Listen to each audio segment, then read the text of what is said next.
Assalamualaikum warahmatullahi wabarakatuh, sahabat beriman, terutamanya para ayah. Salam sehat selalu dan terus semangat berjuang demi keluarga.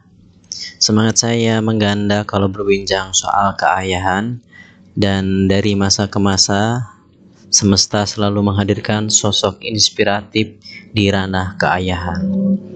Para ayah mungkin sudah familiar dengan kisah Luqman Al-Hakim dengan sang putra dan seekor keledainya.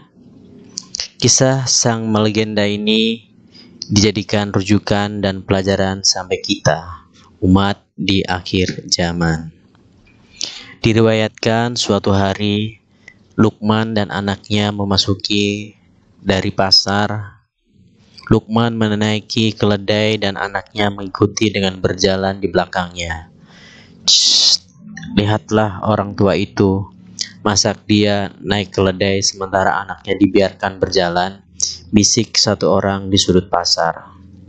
Mendengar hal itu, Luqman turun dari keledai, kemudian meletakkan anaknya di atas keledai, sementara dirinya berjalan membuntuti.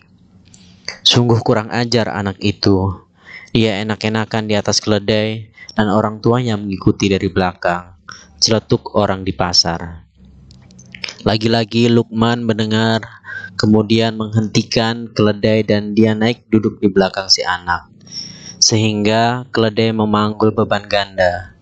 Coba itu lihat, begitu teganya dua orang ini sengaja menyiksa seekor keledai tak berdaya. Bisik-bisik terdengar lagi. Karena tidak nyaman dengan anggapan orang di pasar, Luqman dan anaknya turun, kemudian keledai dituntun. Perhatikan dua orang berjalan kaki, sementara menuntun keledai dan tidak berkendarai. Komentar seseorang sambil menahan tawa. Maka Luqman Al-Hakim menasihati anaknya.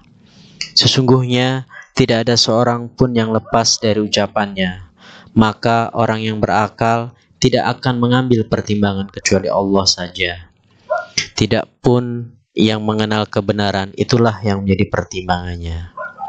Para ayah memetik hikmah dari nasihat Luqman bahwa seberapapun upaya kita berbuat benar, tak akan lepas dari komentar negatif orang lain.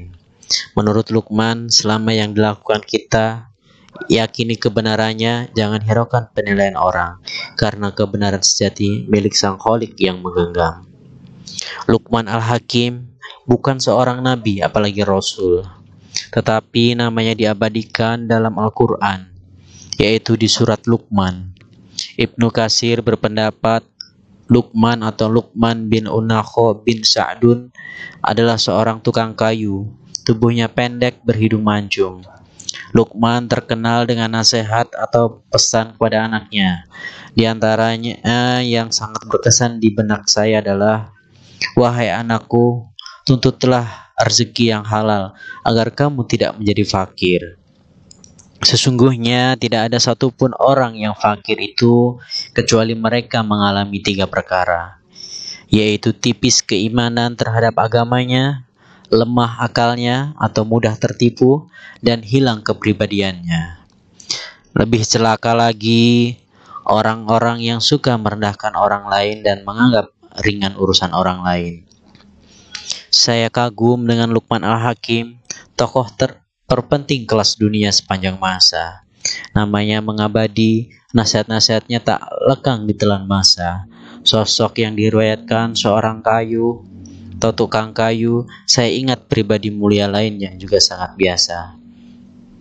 Misalnya Nabi Daud, pemuda 18 tahun yang mendaftar sebagai prajurit di kerajaan Talut, bersenjata ketapel.